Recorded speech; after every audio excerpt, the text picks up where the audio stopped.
For you all today. My name is Lucalan Christopher. I'm a recruitment specialist with an educational background in psychology, anthropology, and education.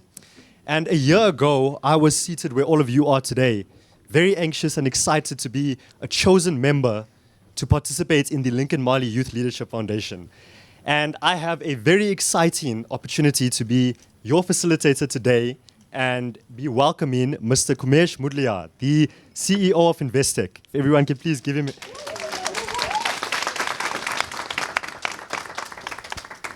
Thank you very much. So to give you all a bit of a background around Mr. Moodliar's journey through Investec, he started in 2012 as head of private banking in Eastern Cape, moving to the national head of banking in 2016.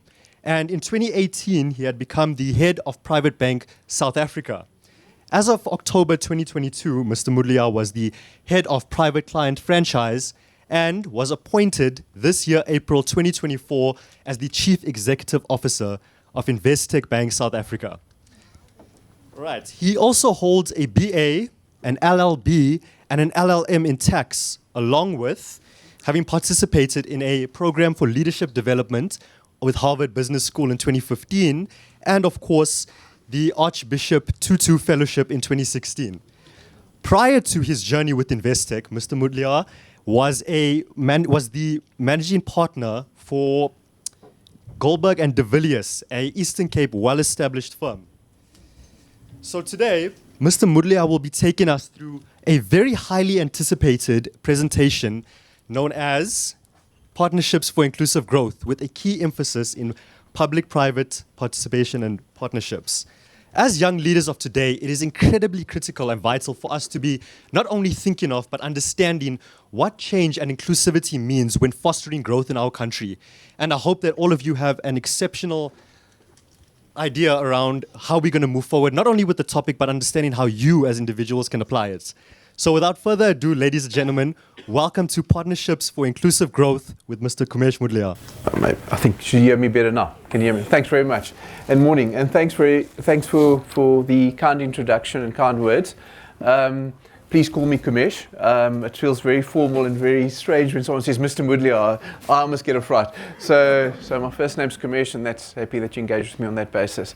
And it really is great to be here this morning. You know, I think coming here this morning, and I almost get goosebumps thinking at the moment in history that I'm standing up here and talking to you in 2024, June, while we wait for an announcement around a government of national unity.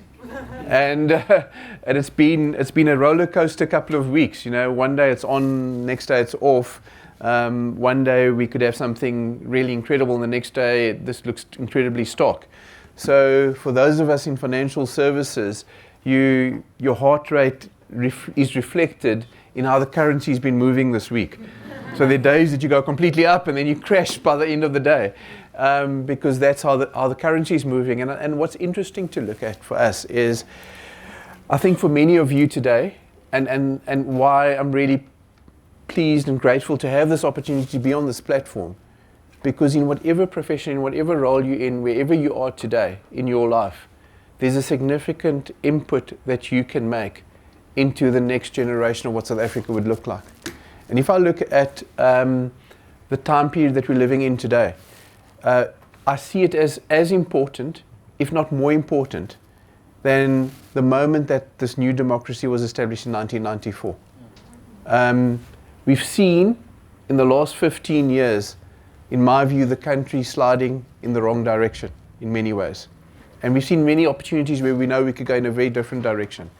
And I'm going to talk to you about Partnerships for Inclusive Growth, because we're looking at a period in South African history where our president, when he stood up 2018. You'll recall he took his office at the end of December 2017. And when he stood up in 2018, he said, "I have inherited an incapacitated state." Those were his words. And he had to then focus on rebuilding a number of key institutions. And he had to focus on South African revenue services that had been hollowed out. He had to focus on rebuilding National Prosecuting Authority. He had to focus on a number of other key state institutions, and then also he had to then take his attention and turn it onto the SOEs. And when you realize how complex that environment is, and I'm not here to stand up to make apologies for the president or for the ANC for that period, but it was a very complex and difficult situation to step into. And what was the one sad common thread in many of these debates? It was endemic corruption. And also where there was literally a risk that South Africa could go completely over the edge. And in many ways, we've still come a long way. If you look to a period, and this is a slide that had been prepared by Frans Cronje, who's an analyst who actually gave us a bit of an update. And what you see here is an inverse relationship between GDP growth and global competitiveness. So the lower your competitiveness index is, the better it is for your GDP growth. In other words, you've got to be far more competitive to get good GDP growth. If you look at the GDP growth in the period from 1997 to literally coming up to 2009, 2010, you could see how as a country we were highly regarded from a global competitiveness perspective, and you could actually see GDP growth coming at a significant level. Now, two things happened. One, in fairness, was we had a financial crisis that hit in 2008, 2009. And two, we then had the change in leadership within the ANC, within the ruling party. And that was really the end. If you look at the 2008 period, that was the end of the Mandela-Mbeki era and the beginning of the Zuma era. And I'm not here to give a political debate about the two, but the stats speak for themselves. The economic growth during the period, the levels of governance that we had achieved in the Mandela and Mbeki eras, we had a very, very strong economic cluster. They were referred to as the 3 Ts. Thabo Mbeki, Trevor Manuel, and Tito Mboweni. Those were commonly known as the 3 Ts, and it was this economic cluster that helped us grow growth, to create positive growth.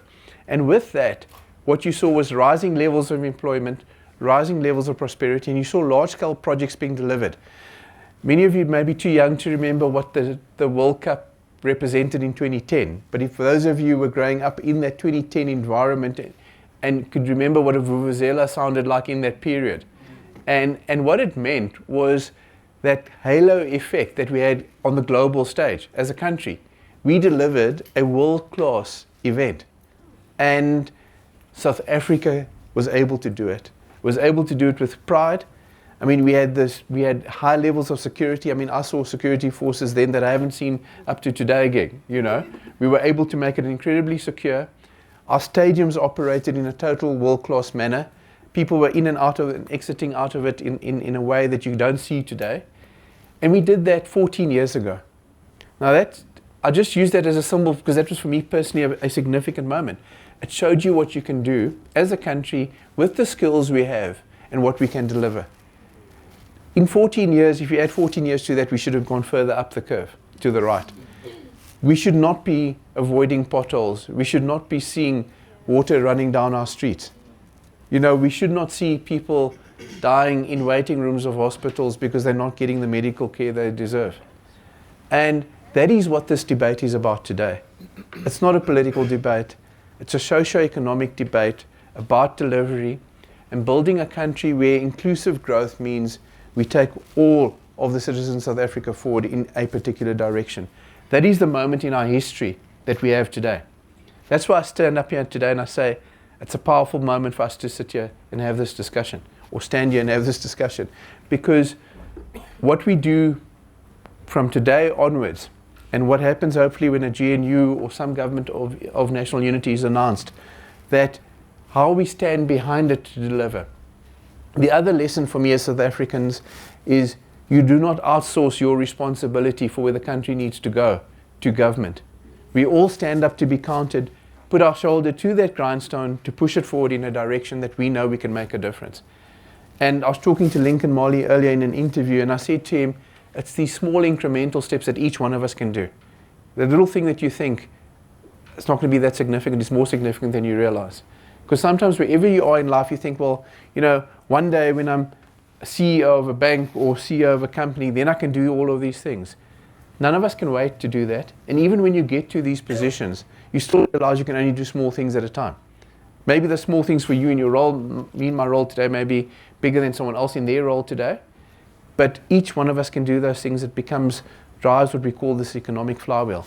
And this just tells you that interesting graph of our GDP slipped from where we could have been, if you look at our history and what we did deliver, to where we are today. And then to just talk to how important it is that we are able to generate electricity. Electricity for us is just not about us getting home and not being able to heat food up on a stove or in a microwave, or I don't have light tonight when I want to watch something or do something, or my Wi-Fi is down. It's a lot. That's obviously a real issue, and I'm not undermining it. But the real issue is, how does it actually drive the economy? How does it create the capacity for employment, manufacturing, delivering of services? And let me give you an example. Investec is a dual listed company, and we listed in South Africa and we listed in London. We have our historic strategy has always been to look at certain roles that we can do in South Africa by South Africans to support the UK business. So we run a lot of our operations from here, we run some of our tech from here, we run our client support center for the UK business from South Africa. So, that would really, in common terms, be business process outsourcing. We do it internally for our group, and we support our UK operation.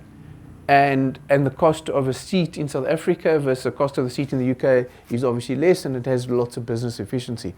It also helps us to be a positive contributor to employment in South Africa. When the electricity crisis hit, the regulators in the UK wanted to meet with us because in the UK we're close to being a systemic bank, and we do have an impact in their financial services. They've said we're reading all of these issues about the electricity crisis in South Africa, and they read the risk of a total blackout. And they said, a lot of what you are doing to support the UK business, what would happen if you had a total blackout? What happens? What are your plans? Because we may not be comfortable that you support this business like that. That's the devastating type of impact. We were able to give them a lot of comfort and explain to them what we would do, and we also told them that we don't believe there's a risk of a total blackout. But you can see how these conversations lead. Employment that can be created in this country can get lost as quickly as it's created by those simple things. And for us, if you look at the GDP per capita and you look at the electricity production, you can also directly see that relationship. How, when our ability to produce electricity dropped significantly, how our GDP dropped. And often when you're talking to people around GDP, it sounds like a very abstract construct. It doesn't absolutely affect my role today. I've got a job. The problem is if GDP continues to contract, if you look at GDP growth for South Africa, we're at 1%, right, at the moment. Our emerging market comparatives, because that's what people compare us to, is other emerging markets. They're usually between anything from 5 to 8, and some above that. You look at many other countries on the continent of Africa, they're running at GDP growth rates of 5, 6, 7. Now, how do you make out a South African business case to a group of investors when you can grow at 1% versus 5 to 8%? And then add a few other factors in, like crime and corruption. Then where do you sit? And I'm not saying there isn't crime and corruption in those other emerging markets. I've got no doubt there is. I think what sometimes is sensitive in South Africa is the levels of violence crime that we have. But you can see the direct correlation between the ability to do that and generate electricity and your GDP growth, and how GDP growth directly contributes to employment. and what 0.1% in GDP growth does to your employment rate and what that impact is. And we've got all of those stats that we're happy to share as we go forward. But these are the basic things that we start talking about.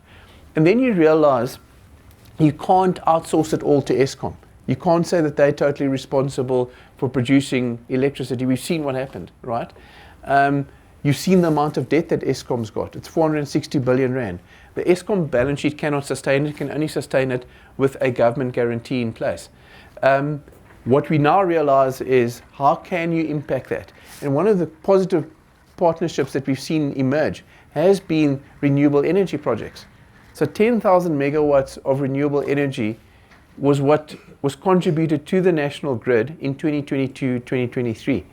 That number is starting to grow significantly. That's almost equivalent to one level of load shedding that's being contributed by renewable energy.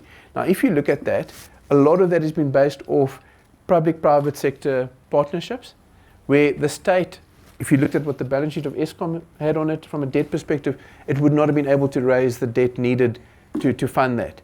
But what you have is a public-private sector partnership where those renewable energy producers are able to come to banks like ours, development finance institutions and other institutions to raise capital to build solar farms, wind farms and other forms of renewable energy.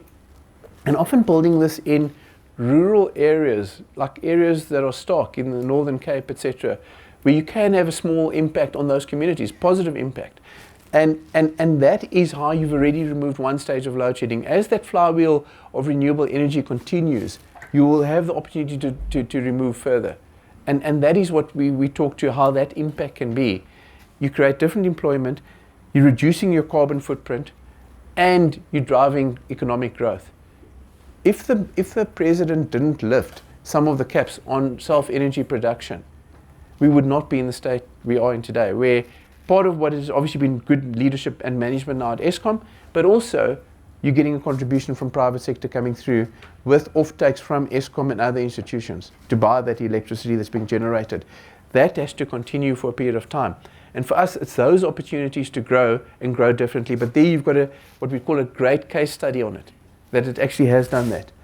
If we talk to security, and this is actually, on the one hand, when you look at the stat, and this was again something that France had shared with us, when you look at that stat of number of people per private security officer, and you look at that at close to the 110 mark, and that's in 2023, and then you look at the number of policemen per and what you're seeing there, number of policemen to number of people, one policeman to 360 people versus private sector, which is a third of that. That's the growth of the private sector to fill the gap created by SAPS effectively and policing. Now, there'll always be some form of private security. You can go anywhere in the world, there will be, but not to the extent you're seeing it here. And you can see that some of these things are also not all sustainable. We cannot all walk around with our own security details just because we're worried, right? And yet you've seen that as a cottage industry in South Africa right now. And these stats tell you how the state is actually not able to deliver in some of these areas, and how you need to then work with private sector to deal with it differently. You still need to have a capacitated state. The thesis of my debate with you today is not about private sector replacing public sector. It's about partnerships at all. This is about inclusive growth, so it includes both. But how do we work together to support it? And we talked to you about one of the initiatives we had at the CEO of Vumacam engaging with us about some work that they're doing, again, on a public-private sector partnership basis. We saw an initiative launched in Sandton where there literally are, I'm not sure of the exact number, but it's well over 1,000 cameras in that Sandton precinct, which is monitored by a 24/7 monitoring team comprising a team of private security, South African Police Services, and Johannesburg Metro Police in the same control room monitoring it. What they say to us is that it's had a significant impact in reducing crime in Sandton. In some areas of Sandton where there were these drive-by cell phone thefts, etc., they've actually said it has reduced by 80%. Because they use vehicle recognition software. They can pick up if the number plate matches the vehicle, And if it does match the vehicle, but it may be a stolen vehicle, it also picks that up. And they're immediately able to use AI to then flag it, and they track the vehicle entering into it. Now there is a sophisticated opportunity where private sector is sitting with that resourcing and capability. How do you partner it with a public sector like South African Police and empower it differently? So these are the real opportunities that you can do, that you can immediately unlock. And if you can create case studies of how that worked, for example, I'm using Santon, but there are other examples, then could we be rolling it out into other areas that are far more in need of it? Where you are talking about high crime areas in certain township areas, you're talking about some corridors that are high risk areas, that you've got to say, how can that be improved? And this is one of the ways to do it. And it's also a data analytics driven opportunity. So it's using sophisticated policing versus continuing to put more, what we say euphemistically or colloquially, is boots on the ground, right? Because that's why you keep on having to grow police numbers because of the issue. But if we use sophisticated opportunities like crime, like monitoring cameras, using AI and technology, data technology integrated into that, how you can actually do that without having to just add more and more people to it. Because the state cannot afford to continue employing more and more police people. You've got to be able to be more sophisticated about what we do. And that technology is in immediate reach of what we can achieve. So I've given you just 2 examples now of how you look at energy, you can look at security. And the third example was freight transportation, which is something that we looked at in the last week. And it's actually driven, it was coming out of the private sector. And what you've seen has been the growth of, here's a graph that tells you about the growth of road transport versus rail transport. Now that talks to the Transnet issue, it talks to looking at how Transnet has actually fallen back. And what we saw last year was there was a portion of the commodity boom that actually took a big, where mines were producing, there was international demand, but the mines could not get their product to the port. They could not get it to the port simply because Transnet was not able to function and deliver. What did it mean? The mines lost out on that. Miners started to get retrenched. The fiscus, South African Revenue Services, lost out on it. And because if you remember, coming through the COVID period, government had to spend a lot on social grants, on buying international vaccines. I'm sure all of us had some form of vaccine, or not all of us, most of us would have had. And all of that came at a significant cost. And we were kept on worrying, how's it going to be funded?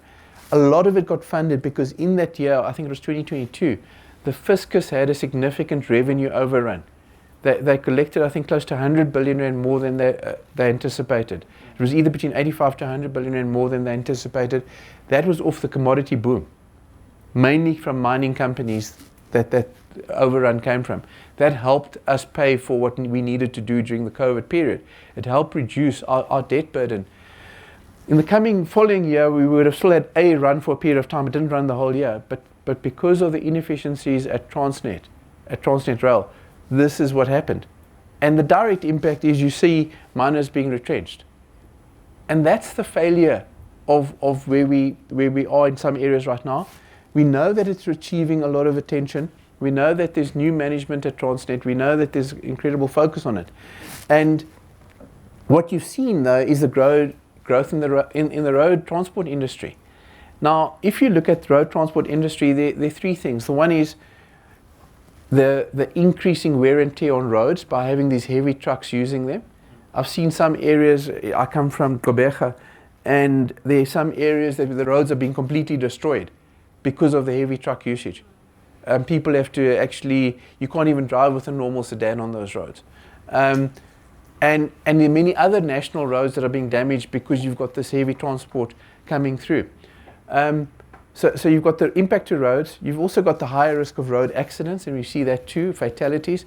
You also then look at the time it takes on road versus rail in certain areas, and you look at the carbon footprint that you're creating. It's just not sustainable. And you obviously do create a transport industry that then does have an impact, but those industries cannot be long-term sustainable without a clear partnership in rail. And we look now, in the last week or 2, we saw an article where Volkswagen in South Africa and Isuzu in South Africa, based down in the Eastern Cape, actually said if they could have a collaboration with on a Transnet rail corridor, they can get their cars up that they produce down in the Eastern Cape to Gauteng and other regions a lot quicker. They can also, and some of the cars come in also by ship, and they can get them up quicker. It was 84 hours versus 12 to 16 hours on a train. And I don't have the exact stat, but it seemed it would come at about 40% of the cost. So immediately those cost benefits come in, etc. And you can see how that flywheel works. You also look at something like vehicles that are produced up here in Gauteng. So you look at BMW, you look at Ford, etc. They're saying they need to get the vehicles that they're producing down to the port to export. The same rail corridor would actually play that role. That is a low-hanging fruit opportunity for another public-private sector partnership, would help us secure employment. You know, and those are the things we need to look at. You've seen Mercedes-Benz announced that they were going to be retrenching 700 workers in East London. I'm not saying that's because related to this, but you want to give large corporates like that less reason to retrench. You want to give them more reason to produce, more reason to employ. And it's in these basic infrastructure plays that a lot of that sits. And for us, we really talk about the power of the economic flywheel here. And I mean, there's some really, really interesting stats when you look at this. If you look at what we're saying here is that an extra 1% GDP growth per year will raise government revenue by 100 billion per annum within 5 years. That 100 billion rand can then be used to increase the social welfare net, to look at other ways to create proper direct investment in infrastructure. Those are the opportunities. So GDP growth also reads not just to businesses prospering and employing. It leads to greater revenue collection. Greater revenue collection allows the government to obviously spend more on social prioritization. And those are the things that we sometimes forget about. People think when they walk around about talking about GDP growth or corporate growth that there's no other impact. The impact is multiple. The impact is on what the revenue can collect. The impact is on employment. The impact is on the very societies we live in. Similarly, if we look at how GDP bumps up from 1% to 2.5%, what does it create within a decade? You create over 2.1 million formal jobs. Talk to the informal sector, you can probably multiply that by 2. So you don't look at the formal sector and the informal sector in isolation, because they work in tandem with each other. You grow the formal sector, you're growing the informal sector as well.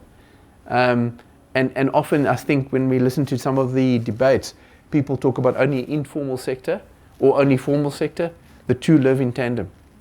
And I think that's another key message for us.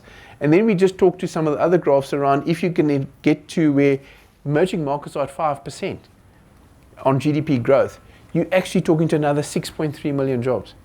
Again, play the informal sector roles out, and you can see how that drives South Africa forward.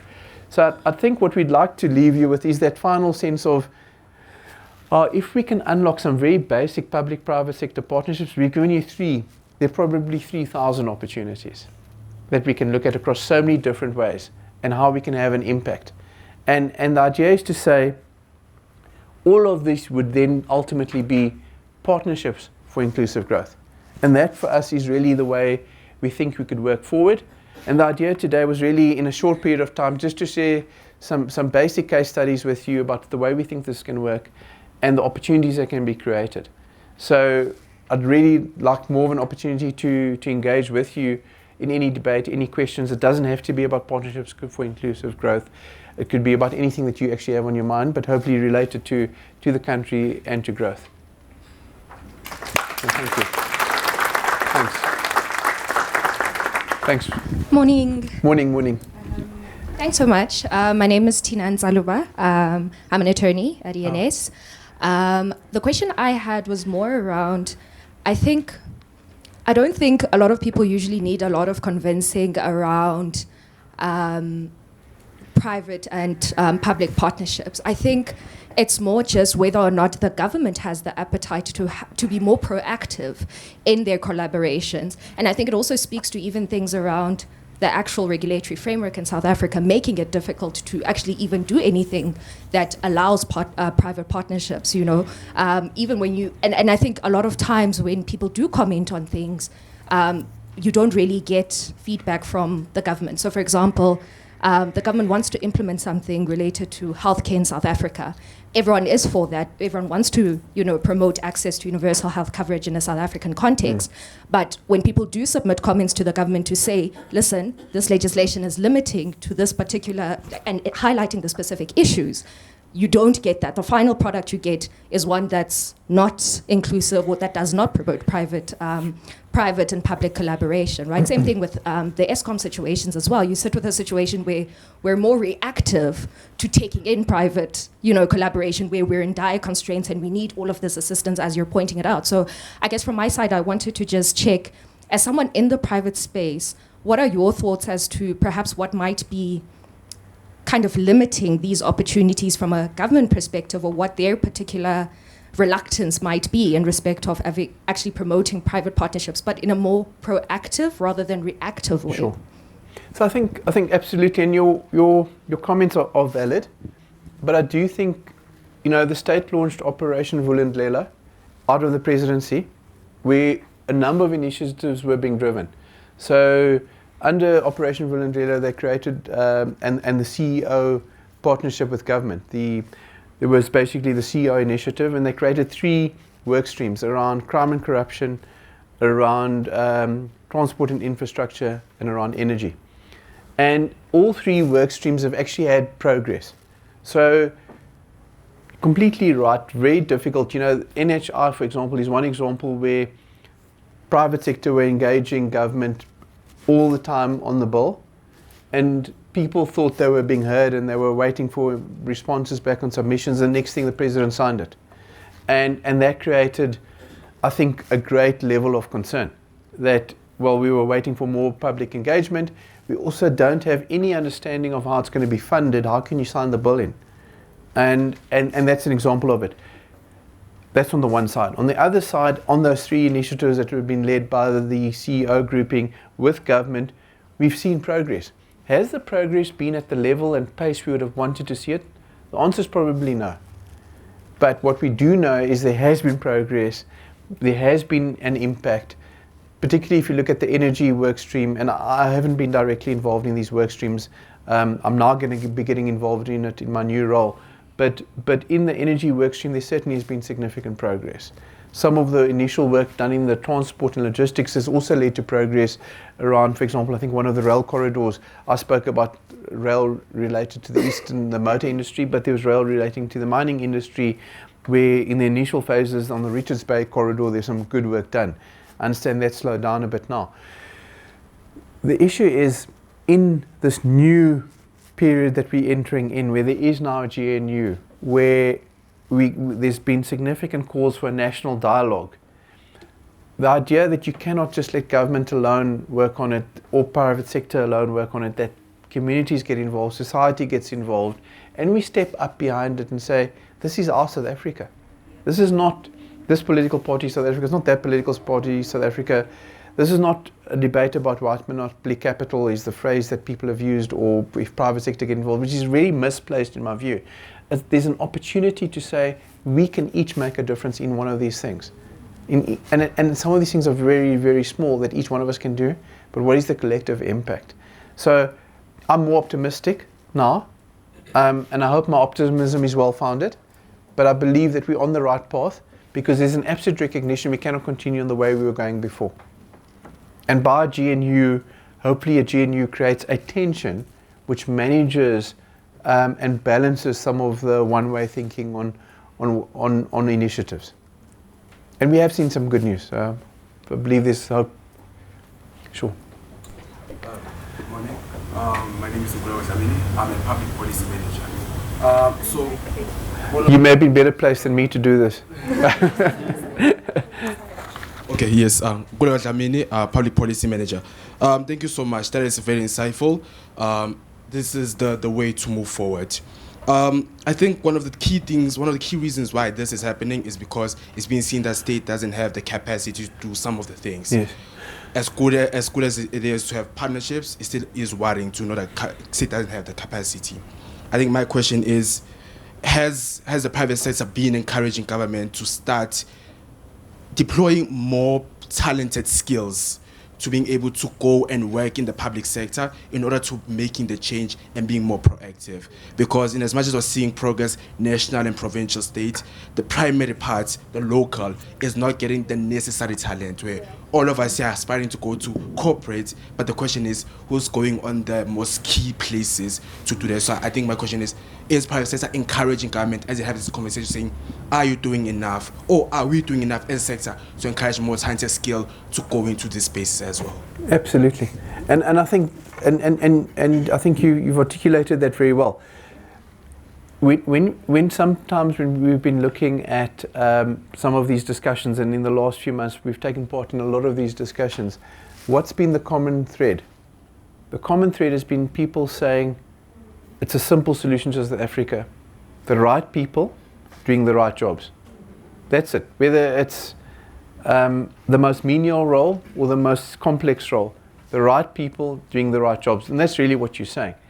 And that's the one part of what you're saying. The second part of what you're saying is that how do you create an environment that inspires people to reconnect with the public service sector? Because that's not necessarily seen in some areas as being aspirational. And part of that has to be about how we, the culture of what we have in there and how we see it. And that if you look at certain areas where you have seen it succeed. So I look at the South African Revenue Services. It got hollowed out during a period of leadership. You've now seen new leadership come in, and you've seen how South African Revenue Services is now in many ways risen above the situation that it initially found itself in, you know. So for some taxpayers, they find that a bit uncomfortable because they're knocking on the door. But the reality is you've now got a return of skills because you've fixed some of the leadership, you've fixed some of the management. I'm not saying it's done, but there's a very good case study of how you can do it. How do you pay that forward? We had an informal chat with Peter Wharton-Hood from Life Healthcare, and I'm not sure if you guys were in one of his discussions earlier. But what he spoke about was training of nurses. Many of our nursing skills, competent nursing skills that were in public sector, the conditions that they were working in, the pay that they were receiving, etc., they found it more easier to immigrate to areas like New Zealand, to the UAE, to Abu Dhabi, all these areas, because those skills are wanted. So the African nursing skills are wanted. It's not just people who are doctors and accountants and actuaries who are going, or pilots. It's these others. So how do we create more nursing skills? Because the nursing profession is a very honorable profession, and yet we've lost some of that. You know, it's not seen like that. But we can re-inspire. But there you want your Department of Health allowing, for example, Life Healthcare have capacity to train more nurses, but they're not being allowed to by your point around regulation. Yet the capacity is there. Our people are not receiving the service and healthcare that they should be because and that's the engagements we're needing now. And that's the debate we need. And those are where your voices are going to be very important. Thanks. Sorry, I know you were Jada for a while. Sorry. Hi. Okay. Morning. Thank you so much for the presentation. I'm Tando. I call myself a finance professional, but I'm currently working in civil society, right? Can I play devil's advocate for a while, right? You speak about the South African revenue and you speak about, yes, government, but there was a pain involved, which was a private sector, yes. Right? And my biggest fear around the private public sector in a country that has such high levels of inequality is that we then perpetuate the system. And we then see another youth uprising, like similar to what's happening in Kenya, right? So in the dialogue saying, yes, we want the private public sector happening, right? How do we manage the conflicting stakeholders' interest, right? Because to be honest, private sector is grow the bottom line, where it's yes, as much as we are saying stakeholder engagement, but stakeholder engagement, stakeholder interest, stakeholder wealth can't happen without profits, right? And at the same time, with government, you've got a value for money proposition, right? Where it's not necessarily about it being cost efficient per se, but there's more than that you have to analyze, right? How then do you manage that interesting stakeholders? Because honestly, as a South African, I don't want a situation like the US, right? Where the haves and the have-nots don't, right? And at the same time, that creates what some companies have in their risk register, a social unrest risk, right? In a sense where Tando, who went to a private school who has got a twang, is guaranteed to end up as a CEO of a listed company. But a Katlejo, who goes to a school in Alex, does not have the same career trajectory and will end up in a correctional service, right? How do we manage that conflicting stakeholder? Because that is a real risk, and we've seen it in education. And we are seeing it even in healthcare. And yes, as much as we can glorify these partnerships, but the reality is the risks are evident. And July 2021 was the reason it happened. Sure. Thanks.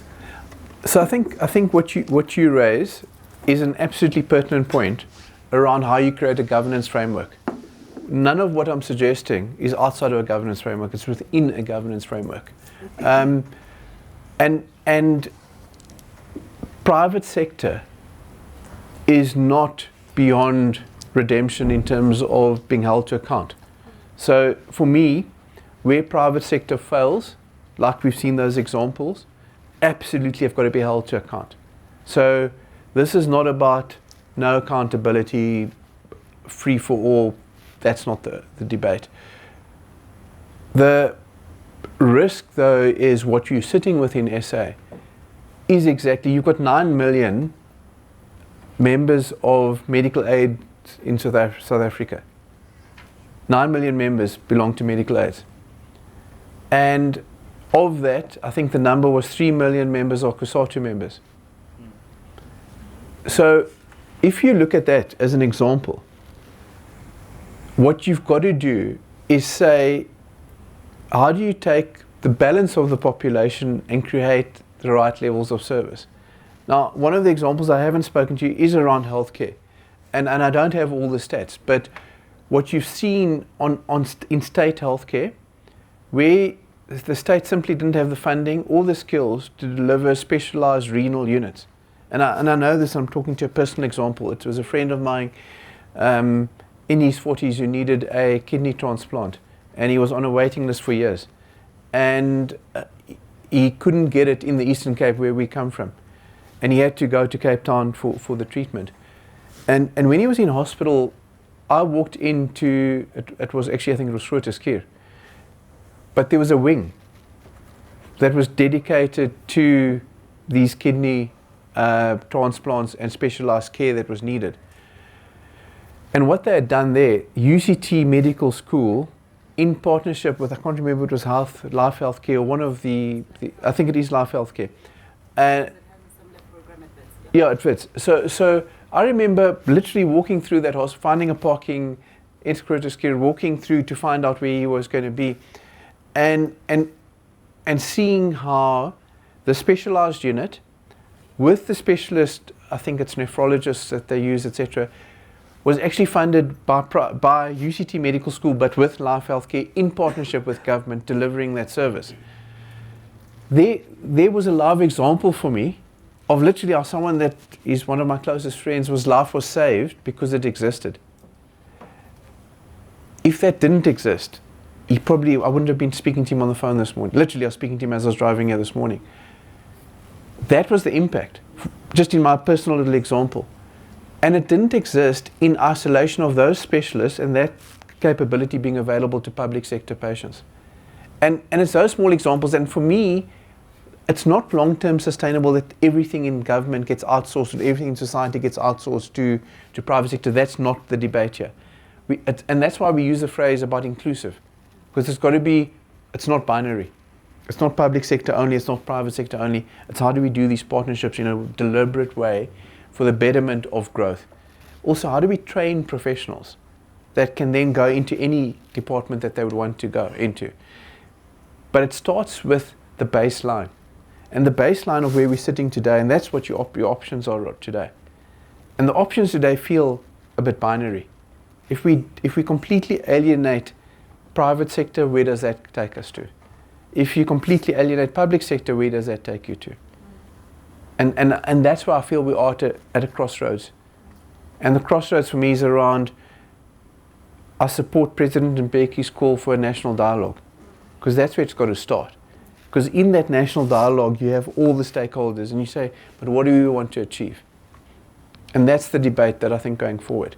And I think there's always going to be a shadow side to these things. And how do you manage that shadow side? That's my biggest worry.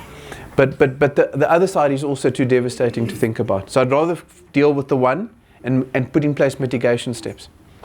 And let me just end off by saying, Cumesh, thank you so much on behalf of Thanks very much. all the leaders and the foundation. Thank you. so Thanks much. very much. Thanks very much. Appreciate that. Thank you. very much. Thanks a lot. Thank you very much, everyone. And Thanks now very we can much. start moving towards our morning debrief. Thank you very much, Thank you. guys.